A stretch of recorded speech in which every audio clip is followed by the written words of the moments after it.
Morning, guys. Working on Brian's 79 Cadillac Seville. All original. Nice little car. Getting ready to do, excuse me, water pump, which is right down there. Also, power steering pump is leaking. Waiting for the boss man to get me that cap. Said he ordered one. Excited about that. Got all the parts laid out here. New water pump, gasket, new power steering pump, new lines.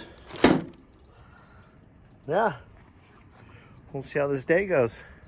Got the coolant already draining down there, easy peasy.